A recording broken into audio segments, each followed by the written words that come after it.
Well, this is certainly a rumble for the ages. What's up, guys? Boss Up A6 here, back to another video, and today I'm here to do my Royal Rumble 2023 review. And I apologize for not doing it after the show because this show went on really long. This was a long pay-per-view, folks. Like, we're talking like AEW levels of length here. Like, this was, I think, almost a 4.5 hour show. This was like 4 hours and 15 minutes. Yeah, I didn't think it was gonna go 3 hours. Because I'm like, well, you have two Rumble matches, and most likely you're gonna be going an hour, and you have like all these ads and all these venues and all these vignettes and all that stuff.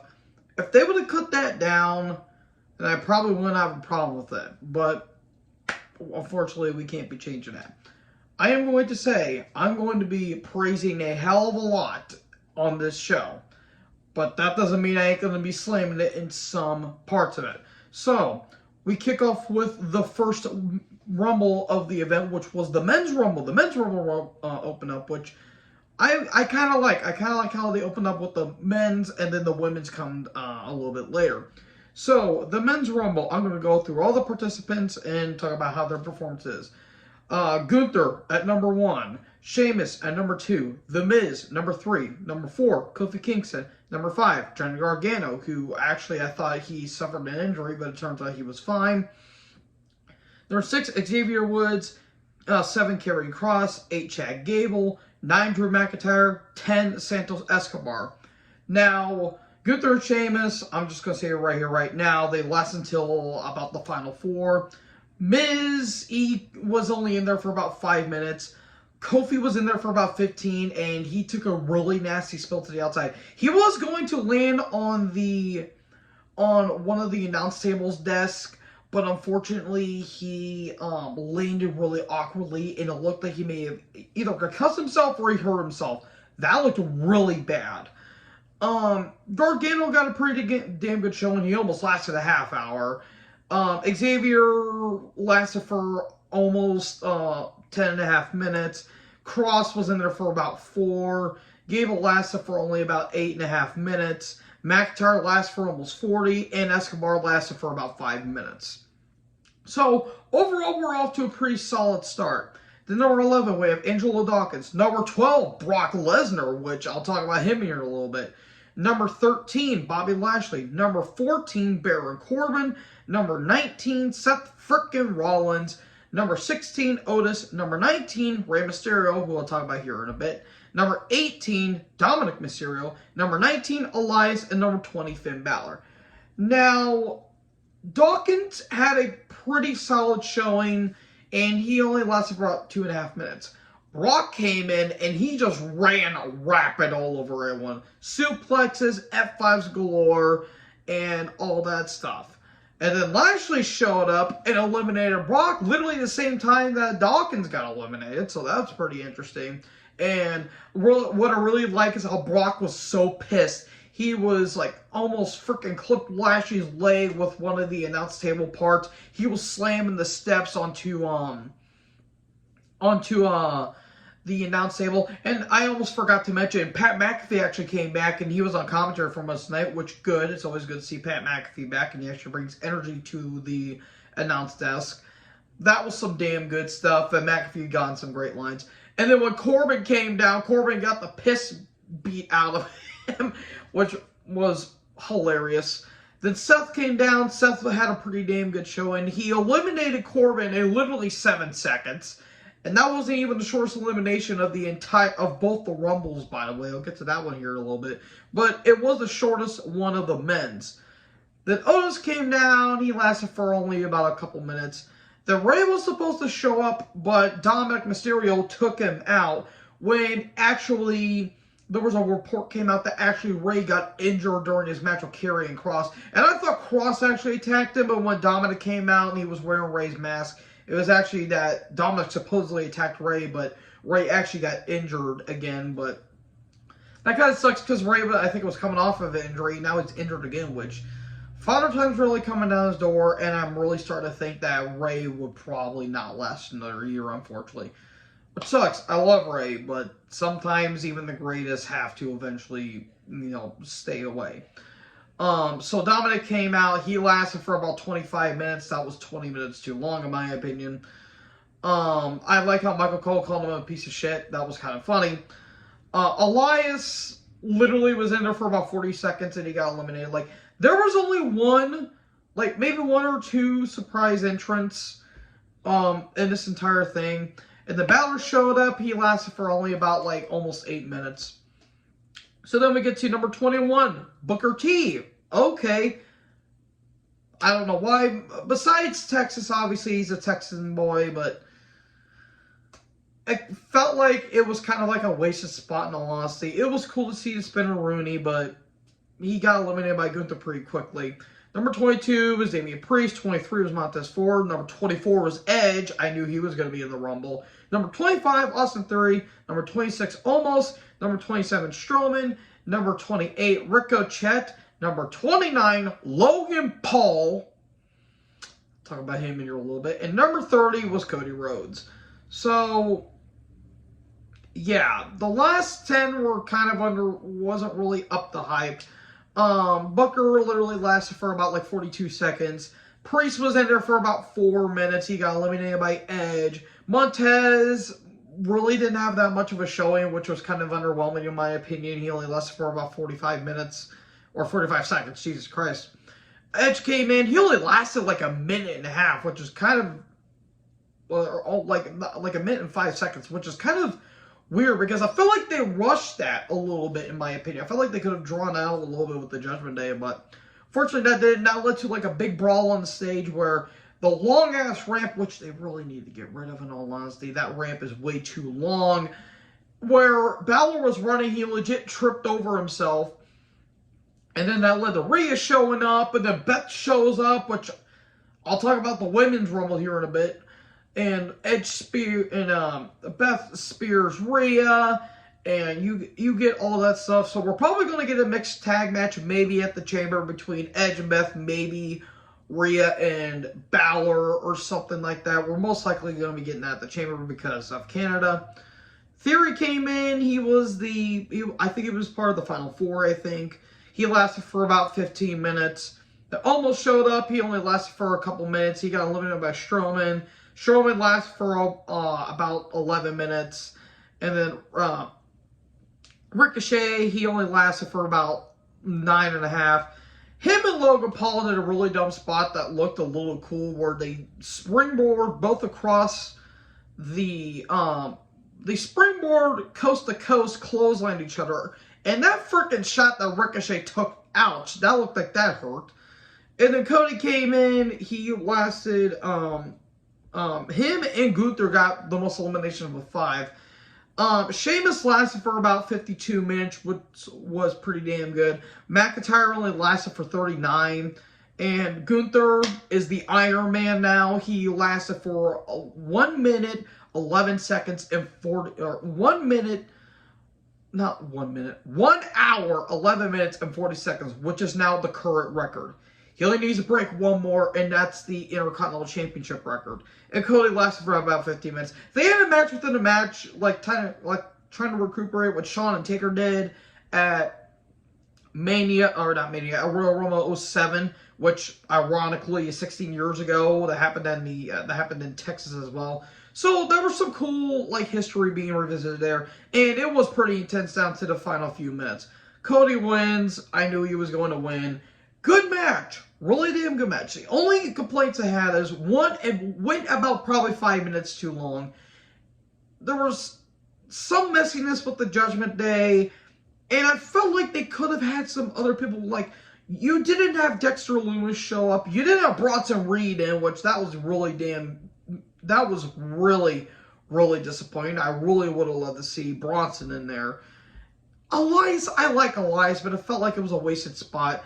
Booker, to get a pretty easy pop, I understand, but it felt like a wasted spot. Some of them felt like a wasted spot, but that's unfortunately how the cookie crumbles. So overall, damn good Rumble. It was probably the best since 2020. I'll probably even go further than that in all honesty in some ways. But overall, this was a really, really, really damn good roll. It was way better than last year's, and that's really not saying much.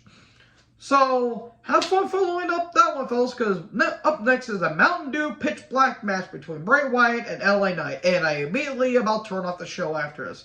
This was terrible. This was only given 5 minutes, and I want 5 minutes of my life back. This was terrible. And the post-match after this made me believe that LA Knight's never going to be taken seriously ever again. I've been hearing people say he got buried and stuff, all that stuff. I wouldn't necessarily go that far, but it kind of really dampened LA Knight in some ways because it was literally like you're walking into a laser tag show where everything is like all neon and all that stuff. It's like neon lighting. Bray looked ridiculous. Knight was made to look like a complete joke. What it basically is basically like an anything goes match, but it's with like glow in the dark effects. Wyatt won. The match literally amounted to nothing. The aftermath, though, was so retarded and so ridiculous in so many ways.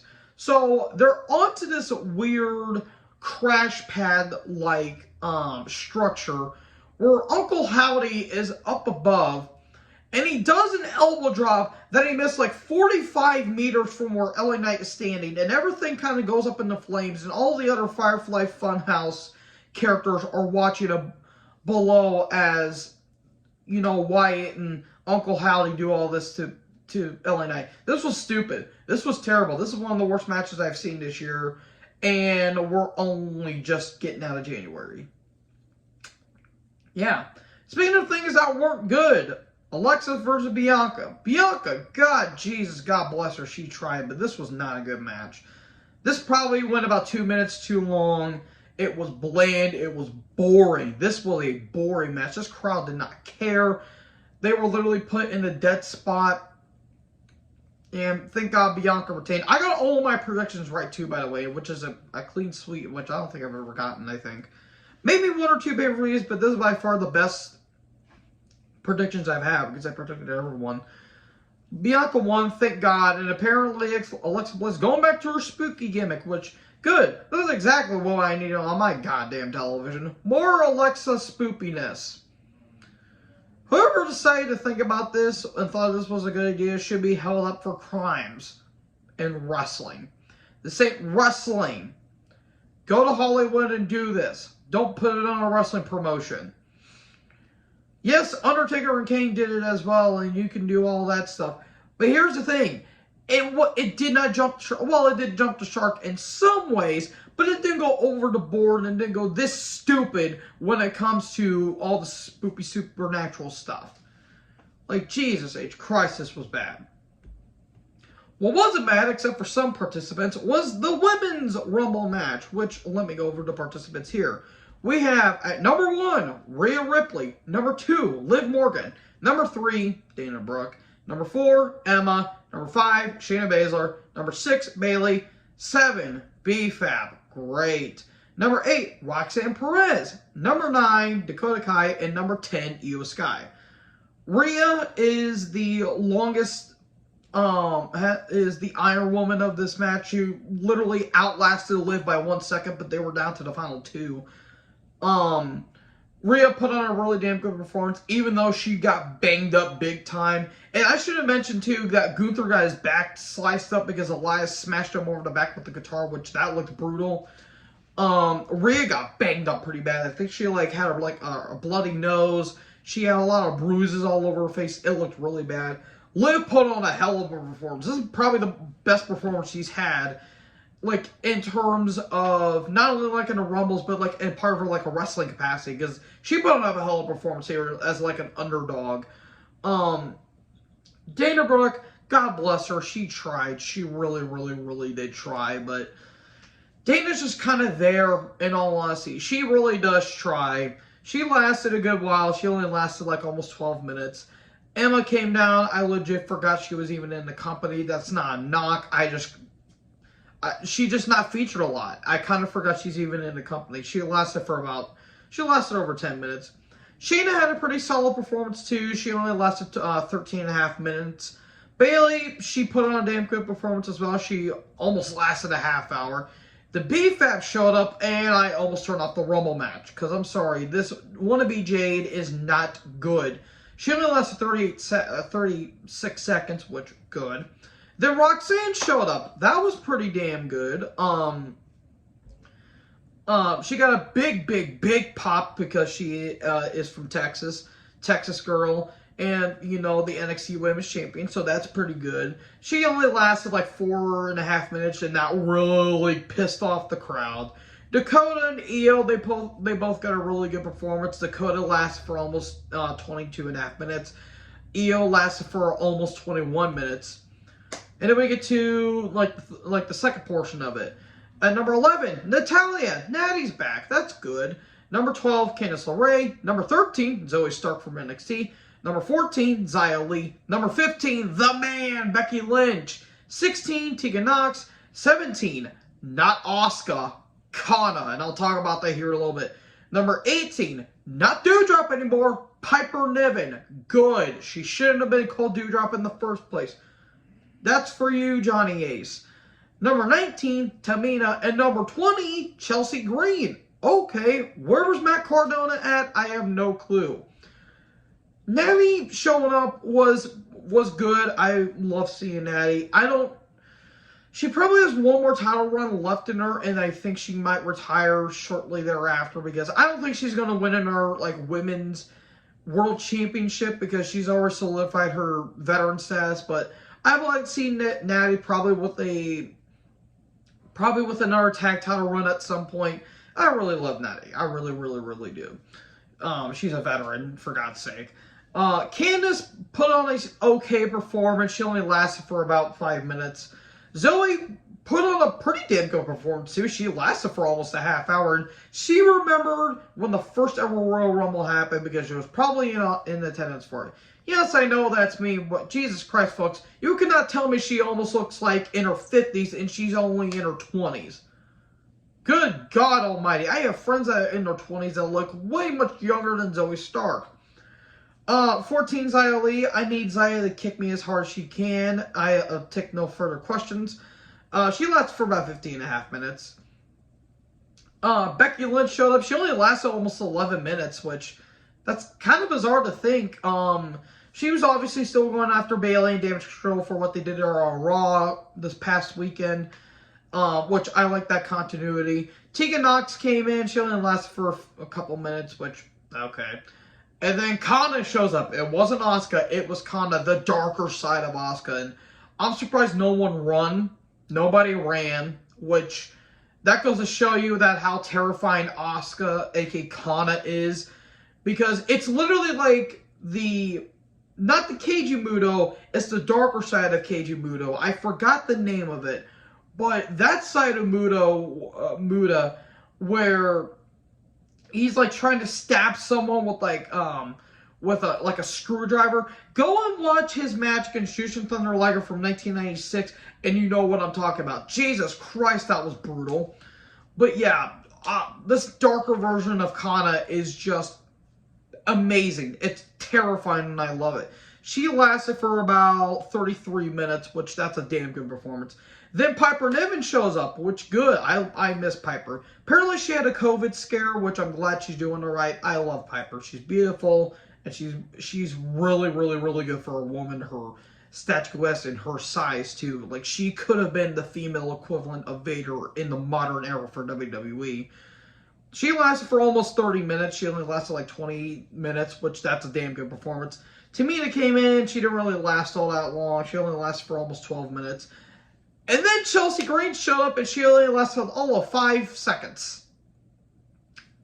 Yay! She probably broke her wrist on the way to the ring. I am sorry that's mean, but she's really injury-riddled, folks. And sorry, but not sorry. So then we get to the final 4. We get to the final 10. We have 21, Zelina Vega. 22, Raquel Gonzalez. Or Raquel Rodriguez, whatever the hell she's calling herself nowadays. Number 23, Mia Yim. Number 24, Lacey Evans. Number 25, Michelle McCool, who was actually in the audience. Number 26, Indy Hartwell. Good. I'm glad Indy got featured here. Number 27, Sonya Deville. Number 28, Shotzi, who I thought was injured, but apparently she's back. Number 29, Nikki Cross. And number 30, Nia Anti-Vax. Yeah. You know, I would appreciate Nia Jax more if A, she wasn't a bubbling couch that learned how to, was trying to figure skate. And 2, A, if she didn't deny the COVID vaccines, and she wasn't talking crap about the Ukraine. Yeah, Nia can kick rocks for all I care. Thanks, Dwayne. Yeah, that really killed the mood for the rest of the Rumble for me. Zelina, she probably had to look over the top. She probably had to go through the middle rope in order for her to get eliminated. She only lasted for 11 and a half minutes. Raquel had a pretty decent showing, I guess. She only got 3 eliminations, and she lasted for almost 21 minutes. Mia had a pretty good, damn good showing. She lasted for about, she lasted for almost 18 minutes. Lacey, which she was probably loving throwing minorities over the top rope. She only lasted for about 14 minutes. Michelle, she got a pretty good big pop because Texas, and she lasted for about 14 minutes. Indy got a pretty solid showing, although I wish she got featured a little bit more. She only lasted about 5 minutes. Sonya, she only lasted for about 10 minutes. Shotzi only lasted for almost 9. Nikki had a pretty solid showing. She only featured,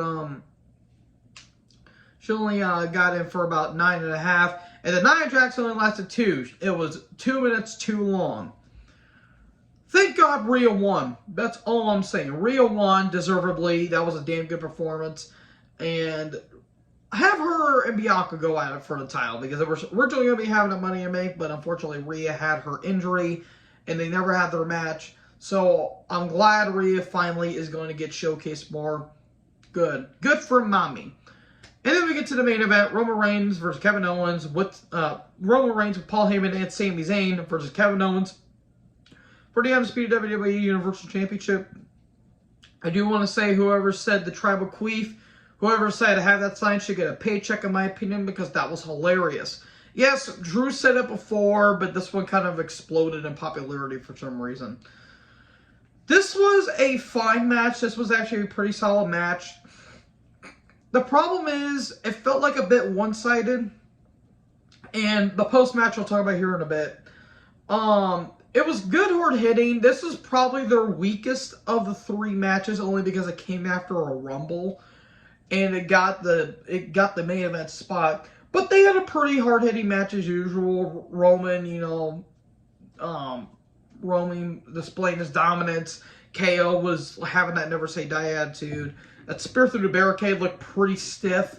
And those frickin' step spots. KO, we love you. Quit doing that. That makes me cry. Anyways, Roman wins with the spear. But the post-match is what mainly is remembered for, because they have been building this damn thing up for months. Ever since, I think around Money in the Bank? No, before that. I think it was like after WrestleMania, they've been kind of building this thing up. And nearly a year later, this is what it led to.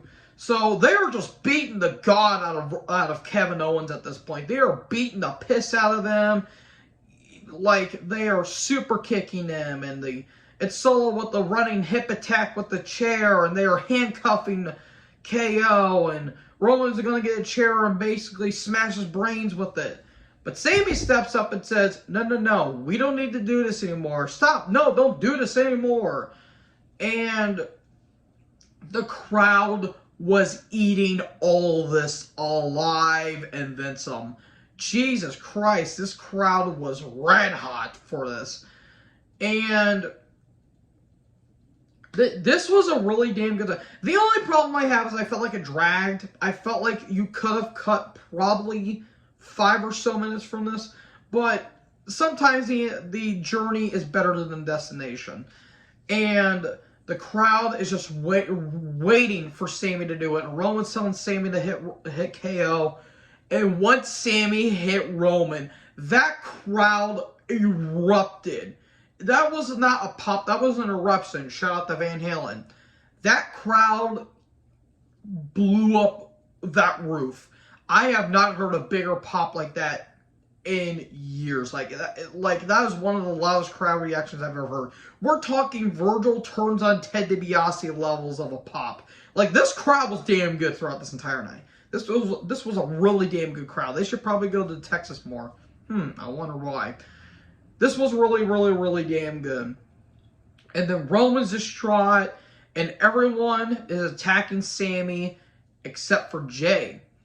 And Jay is distraught. He doesn't know what to think about it, and he walks off. So what probably is going to happen is they're going to have a match in the chamber between Roman Reigns and Sami for the championship, and Jay is probably going to play the X Factor. Is he going to side with Sami? Because no matter how much he despises Sami, Sami's been there the entire time for him. Or is he ultimately going to side with Roman because Roman's blood and all that stuff? They're probably going to do it at the chamber. That's going to be a damn good showing. This story, I didn't like it at first because I'm like, okay, you know, Sami's doing this, all that stuff. I've grown to appreciate and actually enjoy this bloodline stuff. Even though there are times it feels like they're stretching it, it's getting a bit tedious. But this is a hell of a conclusion. But the ultimate payoff is most likely going to be a Mania between the Usos, Sami and KO for the tag titles, and Sami and KO eventually win it. So there you go. And you can have Cody eventually take the title off of Roman, and Roman can probably go off to Hollywood. He could probably retire afterwards. Because this run with Roman is one of the best runs I've ever seen. Like, this is how he should have been built up after the Shield broke up, or after 2015. Hell, this is what he should have been doing after he beat Undertaker at WrestleMania 33, but I guess beggars can't be choosers, I guess. So anyways, folks, thank you for joining me on this extenuous, I don't even know if that's a word, this very long review of Royal Rumble 2023. This was a long show, so you're getting a long review. So what's good for the goose is good for the gander. So anyways, what did you guys think about the show? Let me know in the comment section below. Make sure you guys like, comment, subscribe, tap the little bell for more notifications. Join the herd. I'll talk to you in the next video. Peace out.